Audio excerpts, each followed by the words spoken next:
Olá, bom dia para você que está acordando agora, acabou de ligar a TV, está se preparando para sair de casa. Esse é o Manhã no Ar que está começando. Hoje é quarta-feira, dia 3 de janeiro de 2018 e eu te convido agora a acompanhar comigo o que será destaque nesta edição.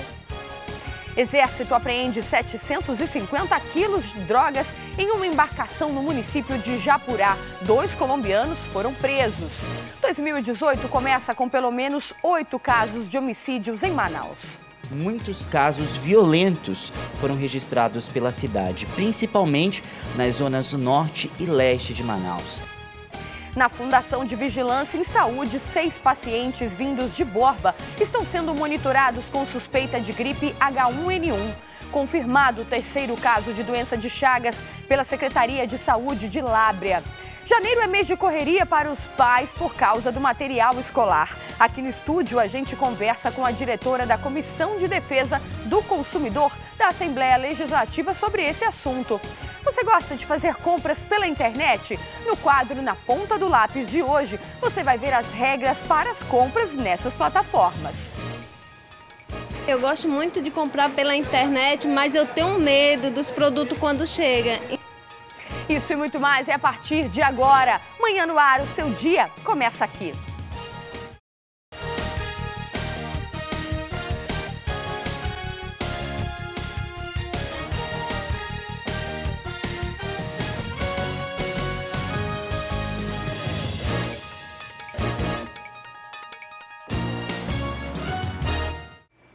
São 6h03, nós estamos ao vivo e você pode participar do Manhã no Ar junto com a gente. É muito simples, tá? Manda para cá as suas sugestões de reportagens, denúncias e flagrantes. É só entrar na nossa página do Facebook e interagir com a gente por lá. Nós também estamos ao vivo pelo aplicativo A Crítica Play.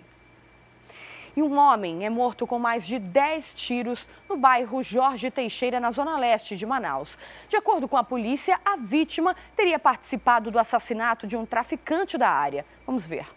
Francisley Oliveira dos Santos, de 36 anos, tinha saído da prisão no dia 21 de dezembro para passar o fim de ano com a família. Desde então, ele ficou em casa aqui na Rua dos Lírios, no bairro Jorge Teixeira. A situação foi na noite desta terça-feira.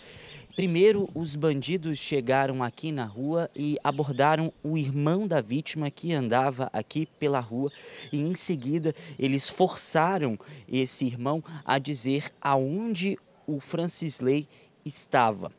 Depois que eles apontaram e descobriram essa casa, eles chegaram aqui no local e logo depois invadiram a casa da família e arrancaram Francisley de lá. O crime aconteceu logo em seguida. Nos foi relatado lá informalmente, vamos aprofundar das investigações, né, que ele teria algum envolvimento lá com algum homicídio lá de um traficante da área, né? Talvez aí em função disso aí essa quantidade de disparos, né, inclusive até mais de 10 disparos, né? Ele foi lá retirado de sua residência, né, e aí ocorreu esse homicídio, né? O suspeito de ter matado o soldado Portírio e o cantor Melvino Júnior, Fábio Barbosa de Souza, conhecido como Índio, foi apresentado pela Delegacia Especializada em Homicídios. O curioso é que não era apenas a polícia que estava atrás dele, não. Confira. Fábio Barbosa de Souza era conhecido pelos traficantes como Índio. Desde maio do ano passado, ele se tornou um dos suspeitos mais procurados pela polícia amazonense. Ele fazia parte da organização criminosa que matou o soldado Portílio em maio de 2017. A morte do PM fez a polícia se instalar na invasão Buritizal, onde ocorreu o crime, e provocou a reação da facção criminosa que incendiou barracos para colocar a culpa na polícia. Índio já tinha se envolvido na morte do cantor Melvino Júnior, que foi assassinado em Codajás depois de ser confundido com um traficante. Com participação comprovada nos 2 crimes, Índio teve que mudar o corte de cabelo e se manter anônimo, até ser capturado no último fim de semana. Mas, de acordo com a Polícia Civil, ele não estava se escondendo apenas das autoridades. No caso da morte do cantor Melvino Júnior, os executores acabaram cometendo um engano. O alvo era um traficante chamado Vitão, ligado aos barrigas d'água, ou seja, aos piratas de rio. E quando o cantor morreu, esses piratas começaram também a caçar os executores que haviam cometido esse engano. Além disso, quando o índio participou da morte do sargento Portilho, a invasão buritizal acabou se tornando um lugar bastante vigiado pela polícia. Inclusive, a facção criminosa teve que deixar a área justamente por conta da visibilidade do crime. A própria facção que o índio trabalhava estava caçando por ele também. Mas nos últimos tempos, ele teve que encontrar um meio de sobreviver. E agora, ele foi pego pela equipe da Polícia Militar, da 13ª Companhia Interativa Comunitária, porque estava planejando um roubo na zona norte da cidade, no bairro Cidade de Deus. De acordo com a polícia, ele estava tentando uma carreira solo, mas isso não deu muito certo. Por esses dois motivos, ele não podia estar traficando e nem estar tendo apoio da facção. Então, aí ele começou a se expor mais e aí a guarnição da 13ª se conteve aí essa perspicácia, né? Um excelente trabalho deles aí numa abordagem de rotina, verificou ele e mais outra pessoa em atitude suspeita e conseguiu lograr êxito aí na prisão. E 2018 começou com pelo menos 8 casos de homicídios em Manaus. De acordo com a polícia, são mortes violentas, características de facções criminosas. 2018 nem começou direito, a delegacia especializada em homicídios e sequestros já começa seu livro de ocorrências registrando 8 homicídios. Desde a madrugada do dia 1º, muitos casos violentos foram registrados pela cidade, principalmente nas zonas norte e leste de Manaus. A gente começa falando sobre o caso do Santa Etelvina, que praticamente os dois morreram na mesma situação, né, doutor? Eu queria saber do senhor se existe algum tipo de ligação desses crimes que aconteceram agora. Na verdade, houve a degola aí nesses dois casos, né? Não houve a decapitação por completo, né? E dado até as circunstâncias de local, modus operandi, como os corpos foram deixados também, né? Estamos investigando aí uma possível ligação entre os casos, né? Até porque alguns deles tinham marcas que denotam que tem ocorrido tortura, né? Então são execuções aí típicas de facções criminosas, né? Então estamos averiguando isso para que possamos, o mais breve possível, elucidar aí esses fatos, né? E indicando seus possíveis autores também. Agora, doutor, o saldo de mortes de 2017 foi considerado grande, já que vimos de um massacre, vimos também de uma chacina lá na zona oeste da cidade. Queria saber sobre o trabalho da polícia de investigação, sobre possíveis retaliações ou sobre qualquer tipo de situação que possa acontecer para mais tranquilizar mesmo a população que vive, infelizmente, nessas áreas vermelhas. Bem, a Delegacia de Homicídios, ela atua não só nos casos que nos chegam aqui, mas nós procuramos também identificar os componentes dessas facções criminosas, seus pistoleiros, né? Até para que isso tenha um reflexo aí no índice de homicídios, né? Nós trabalhamos em conjunto tanto com o DENARC, DRCO, Secretaria de Inteligência, a Polícia Militar também, ROCAM, Força Tática, a COI, nós unimos forças ao longo do ano e agora estamos mantendo uma média, não chegamos mais a esse número de 100, na verdade houve uma certa diminuição inclusive em relação a outros anos, né?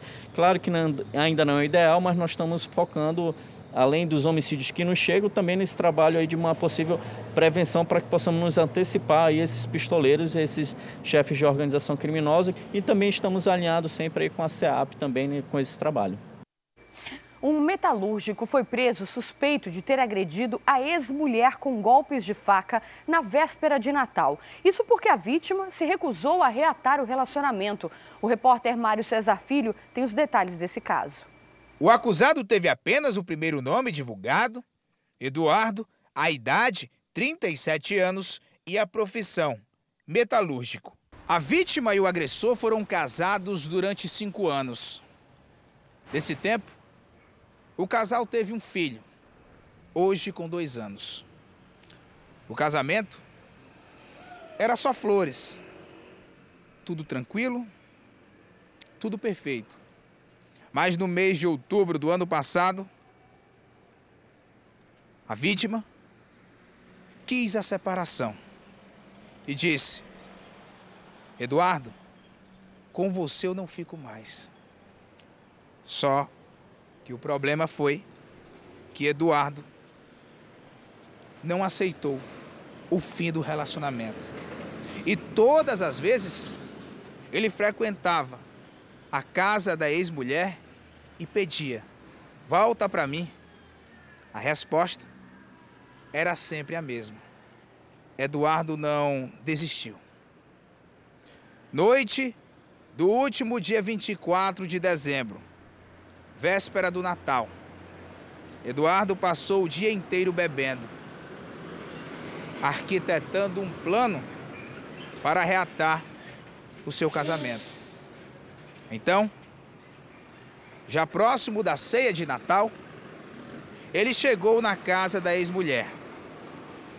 O filho do casal estava brincando na frente com outras crianças. Nem imaginava o que iria acontecer com sua mãe. A sós com a vítima, Eduardo novamente insiste: volta para mim. Eu não consigo viver sem você. A mulher novamente respondeu que não. Eduardo, não insista. Com você está tudo terminado. Eduardo, então, se aproximou da mulher. E no momento em que ela se distraiu, ele pegou uma faca de cozinha e falou a frase que os agressores de mulheres costumam falar: se você não for minha, não será de mais ninguém. Em seguida, ele esfaqueou a ex-esposa. A mulher começou a gritar, chamando os vizinhos, pedindo socorro. Eduardo, ao ver o que tinha acabado de fazer, não pensa duas vezes, foge do local. Não chegou a ser uma tentativa de homicídio, em virtude do autor ter parado com as agressões. Foram agressões graves. Quando ele percebeu que ele já estava extrapolando as suas atitudes, ele parou e se evadiu do local e não prestou nenhum socorro a ela. E a senhora decidiu, então, pedir a prisão preventiva dele por causa também do risco? A senhora entendeu dessa forma que ele pode agir novamente? Perfeitamente. A partir do momento em que ele já demonstrou o grau de agressividade dele, de descontrole em relação à mulher, pelo simples fato dela não querer mais o relacionamento, ficou claro naquele momento em que ele é capaz sim de vir a tirar a vida dela numa outra oportunidade. Então, a partir do momento que a vítima veio à delegacia, relatou os fatos, foi encaminhado para a justiça um pedido de prisão preventiva e o juiz imediatamente decretou a prisão.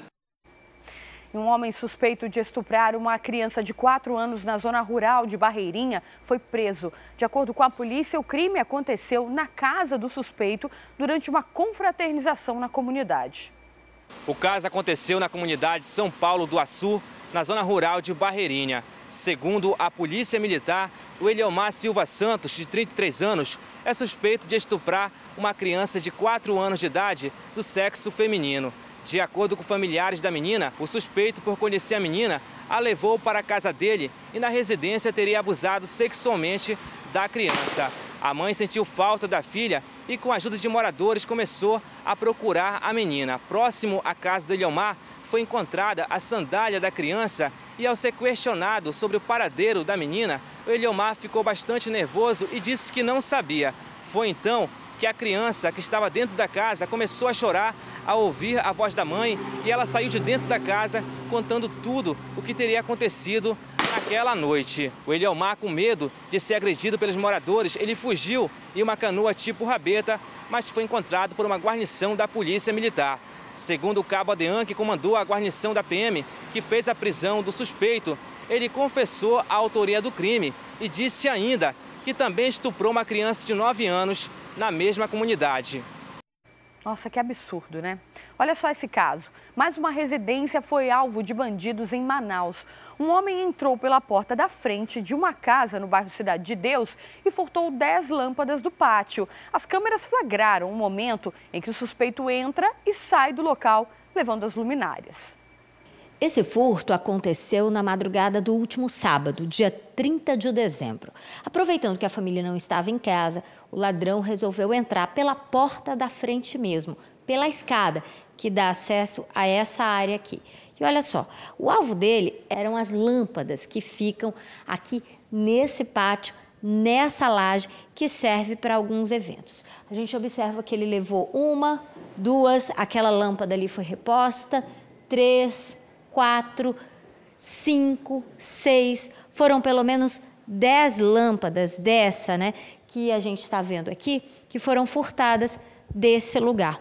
Um prejuízo que incomoda, porque, em média, cada uma dessas lâmpadas custa cerca de R$12. Se você for levar em conta a casa inteira, né, a área externa da casa inteira, foram aí pelo menos R$120 em lâmpadas que esse ladrão furtou. O prejuízo poderia ter sido maior, porque como vocês podem ver, essa área aqui é utilizada para o lazer da família.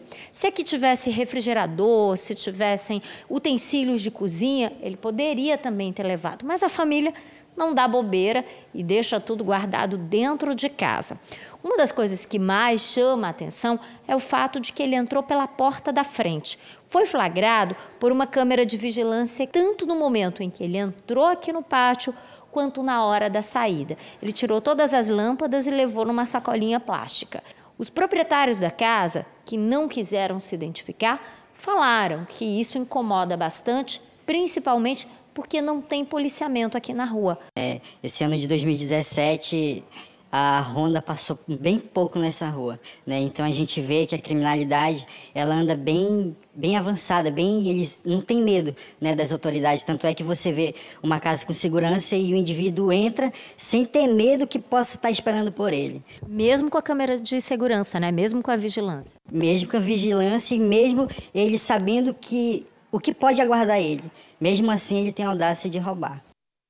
Bom, se você reconheceu esse homem, denuncie a polícia no 181 ou no 190. A sua identidade será mantida em sigilo. Moradores das proximidades da ponte Presidente Dutra, no bairro Santo Antônio, reclamam da falta de segurança. O problema é a mata que fica no entorno do igarapé da área. Ele serve de esconderijo para os assaltantes. Nós estamos aqui na área centro-oeste da cidade, exatamente nas proximidades da ponte Presidente Dutra. E viemos aqui porque os moradores pediram a presença da nossa equipe de reportagem para mostrar esta mata aqui. Essa é uma mata ciliar que fica às margens do igarapé do São Raimundo. O problema é que neste local se escondem pessoas que são usuários de drogas e, de acordo com os moradores, até criminosos que cometem os crimes aqui, como furtos e roubos, e depois utilizam este local para se esconder. A gente percebe inclusive colchões e o local aqui, um caminho muito frequentado pelas pessoas que utilizam essa área.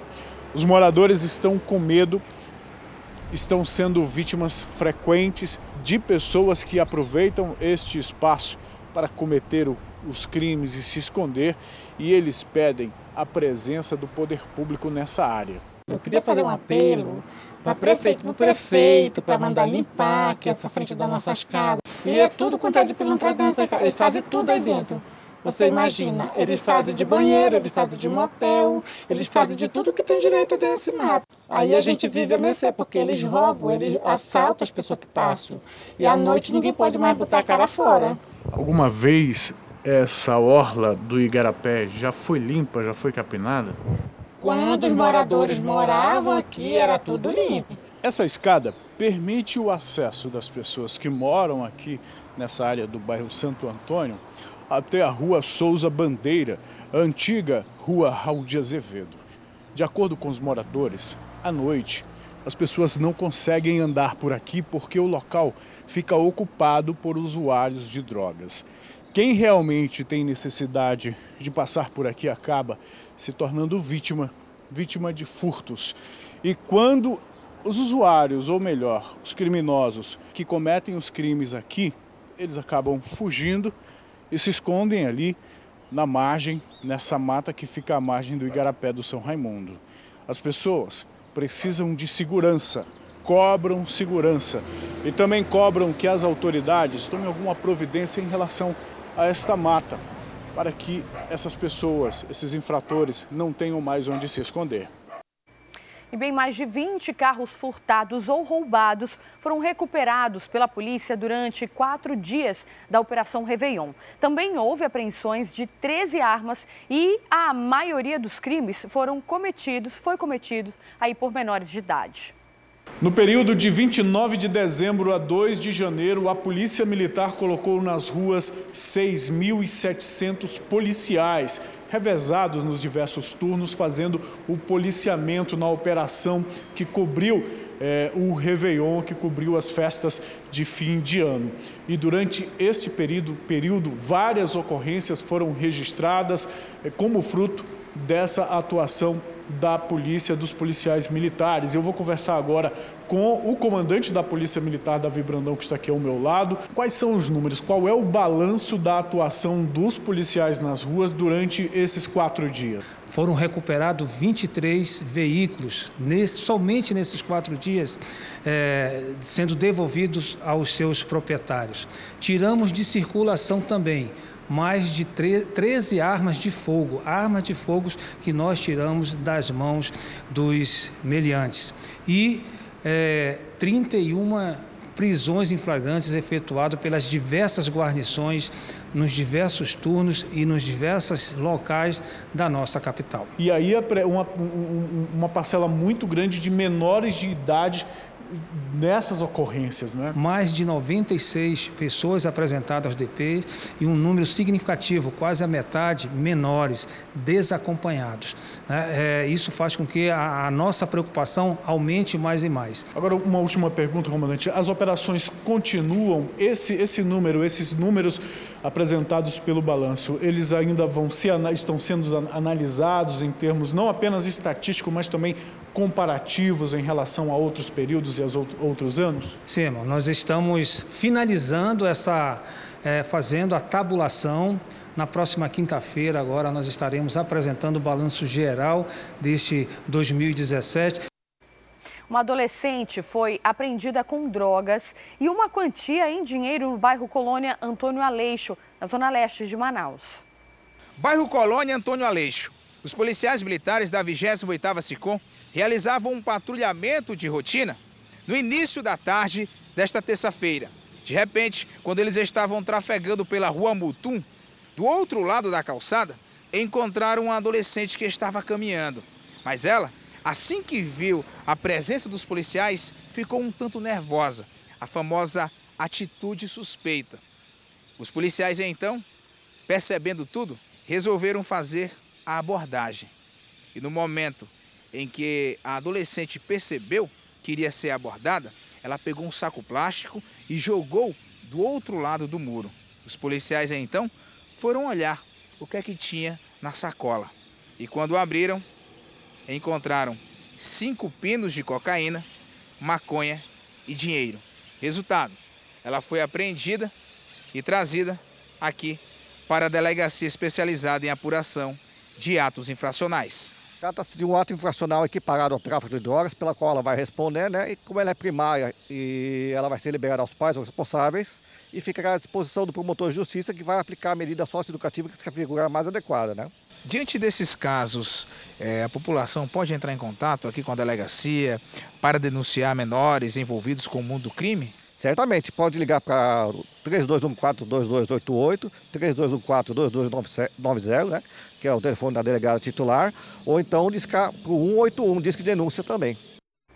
Olha, uma obra mal feita há 8 meses atrás provocou o desabamento de uma rede de esgoto no bairro da Redenção. O desastre aconteceu e deixou uma família desabrigada. E agora 2 casas também correm o risco de desabar. Vamos ver. A nossa equipe de reportagem foi chamada pelos moradores aqui do Beco do Pará, que tem acesso pela rua 15 de outubro, no bairro da Redenção, zona oeste de Manaus. Eles convivem com um risco muito grande, que a gente vai mostrar agora, a cada chuva forte que cai na capital. O sistema de bueiro aqui neste local chegava até o ponto onde eu estou. mas devido a uma obra mal feita, a uma obra inacabada, de acordo com os moradores daqui, esse esgoto cedeu e formou essa cratera que o Gustavo está mostrando neste momento. Aqui, há mais de 10 metros de tubulação de esgoto que já foi destruída pela força da água, principalmente durante as chuvas fortes. E essa cratera aqui já destruiu uma casa e coloca outras residências em risco. Está com uns 8 meses que a prefeitura veio fazer uma limpada no garapé, uma limpeza. Só que aí meteram a máquina para limpar, para tirar o lixo, só que eles mexeram muito embaixo, cavando com a draga. Aí a primeira chuva que deu, começou a sair o primeiro anel. Depois deu a segunda chuva, saiu mais 2 anéis, aí foi. Com isso aí, tá uns 10 anéis do esgoto já saíram. Ou seja, uma obra mal feita. Uma obra mal feita e foi feita a reclamação, vieram, só olharam e não fizeram mais nada. E durante todo esse tempo que essa cratera se abriu aqui e está crescendo aqui no Beco Pará, a família que morava nessa casa aqui, ao todo 5 pessoas, tiveram que abandonar o local. Mas não é apenas essa casa aqui que foi afetada, não. Há outras casas aqui, por exemplo, há uma casa aqui à minha esquerda, onde 3 cômodos já caíram. Nessa outra residência aqui, o seu Manuel, inclusive, está fazendo aqui uma barreira de contenção para evitar desmoronamentos. E essa obra está sendo feita pelo próprio morador do local. Rapaz, é caríssimo. Só um saco desse custa R$2. Para a gente encontrar de uns 50, dá quase a cidade toda. E aqui já foi gasto quase 500 sacos. E cimento já foi gasto 60 sacos. E tem dia que ele nem tem dinheiro, ele vai juntando para poder ir fazendo, senão engole essa casa aqui. Porque eu acredito que esse povo tudo paga imposto. Para viver desse jeito, igual o cachorro, não tem condições, mano. Pelo amor de Deus. Agora, mesmo com essa contenção que está sendo feita aqui, se não for feito algo na tubulação de esgoto, o senhor acha que isso vai ser suficiente a longo prazo? A longo prazo, com certeza isso aqui vai arriar de novo. Porque quando a chuva vem, isso aqui fica tudo cheio. Aí isso aqui é apenas para aguentar daqui uns 5 anos, talvez nem isso. Mas se a prefeitura não fizer algo rápido, não vai adiantar muito. Essa aqui é uma das residências que está sendo afetada pela erosão. No local onde eu estou, 3 cômodos já foram levados pelo desbarrancamento. 3 quartos. Aqui é a casa do seu Raimundo.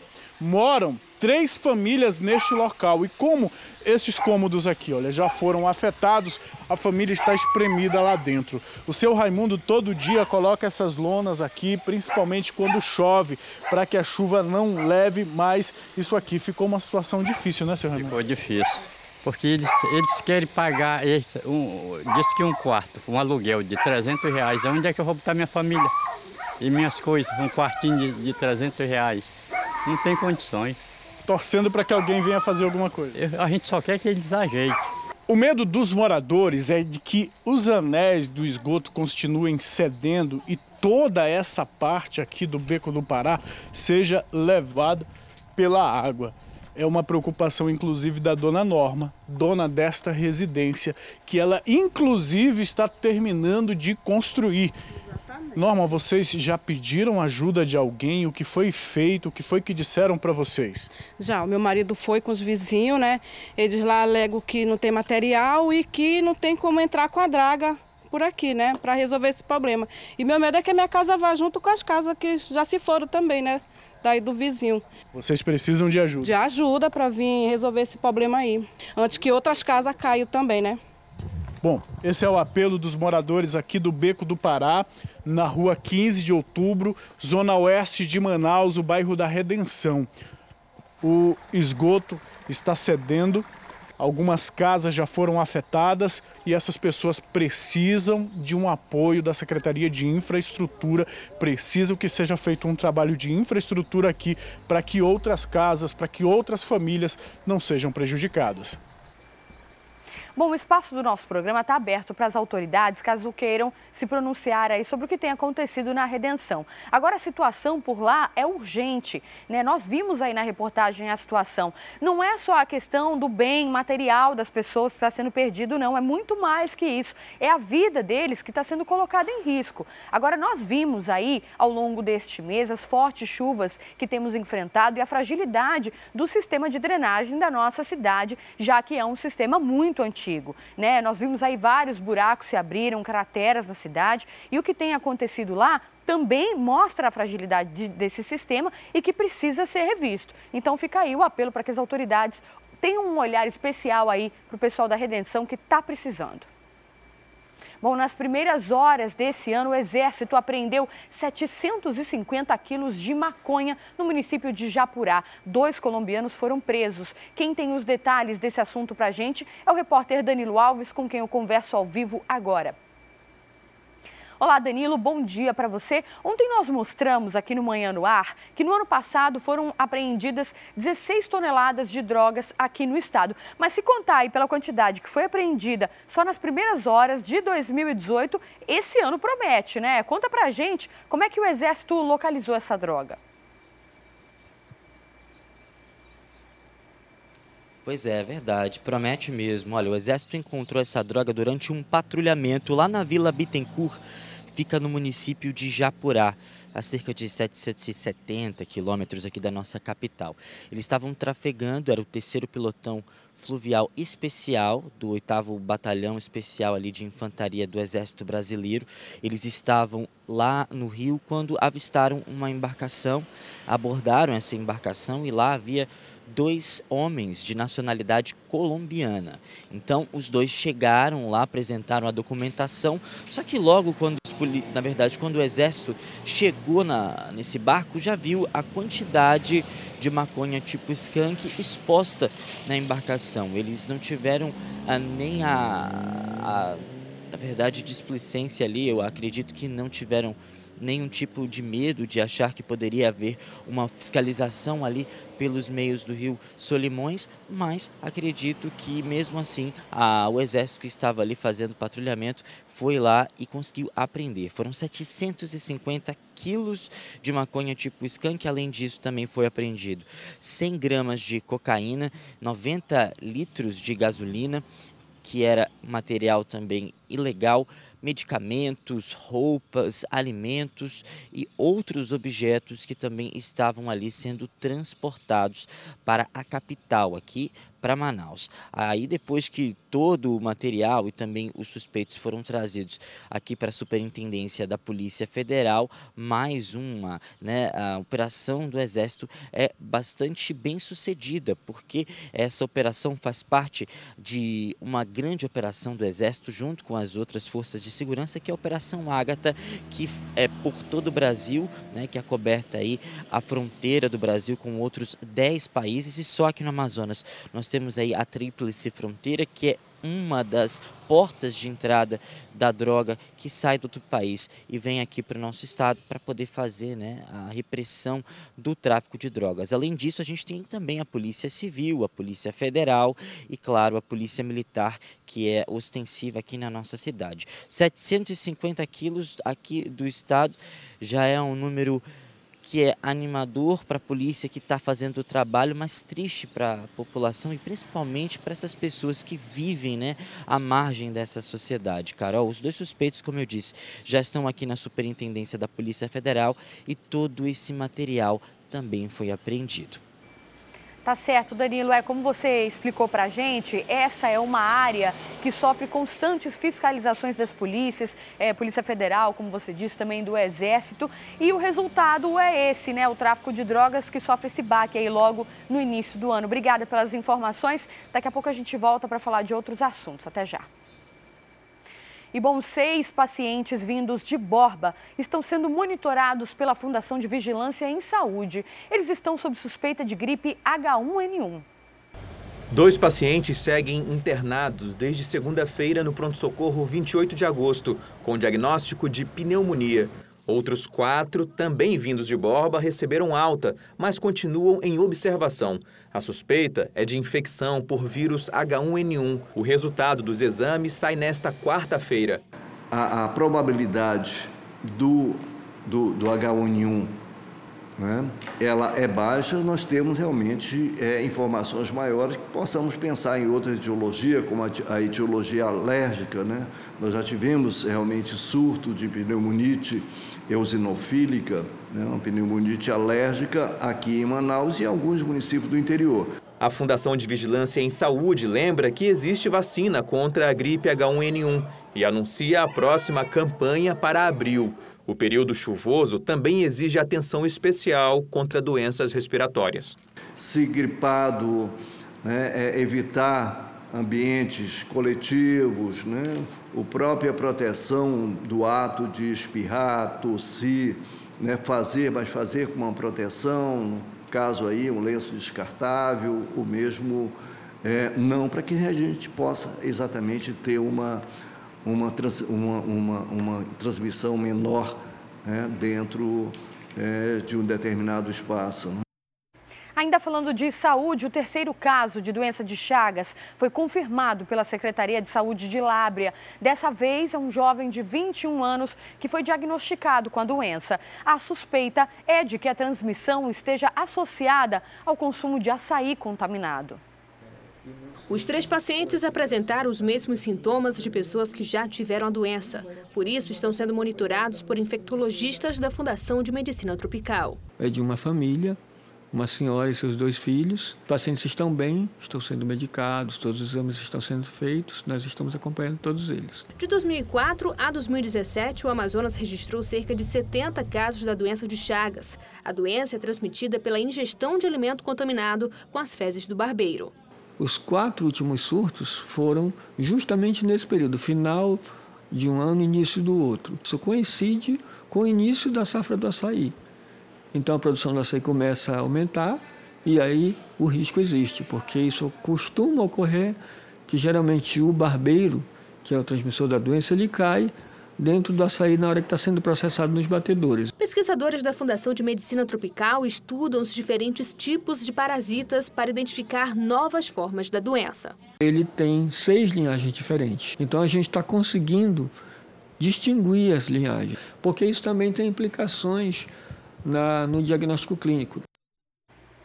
Bom, vamos saber agora como está o trânsito na manhã de hoje. A gente acaba de passar de 6h30 da manhã e estamos então na Torquato Tapajós. Essas são imagens ao vivo que você acompanha com a gente, trazidas pelo nosso cinegrafista Alex Gomes. E olha só, Torquato Tapajós com fluxo bom na manhã de hoje, A gente vê muitos carros aí na avenida, mas o trânsito está fluindo de maneira muito boa. Você vê aí agora, olha, o Alex está movimentando aí o nosso drone do lado direito. A pista do lado direito vai no sentido centro e a do lado esquerdo no sentido bairro. Obviamente, no sentido centro a gente vê aí uma maior movimentação. Tem um carro parado ali embaixo. Ah, não, estava só querendo entrar ali na outra pista, acabou parando um pouquinho, achei que estava até em pane, mas não.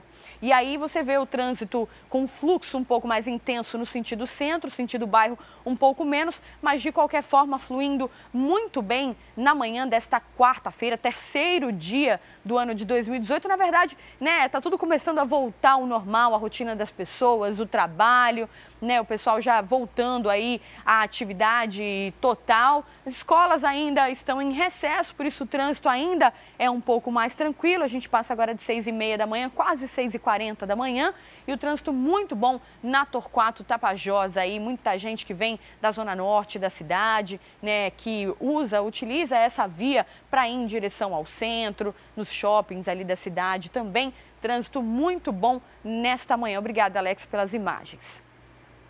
O Manhã no Ar faz uma pausa, mas daqui a pouco a gente fala sobre o material escolar. Sabe que janeiro é um mês de correria aí, para os pais, e é bom ficar atento ao que pode e ao que não pode estar na lista dos pequenos. E tem também a nossa interação com a Rádio FM O Dia. A gente volta em instantes.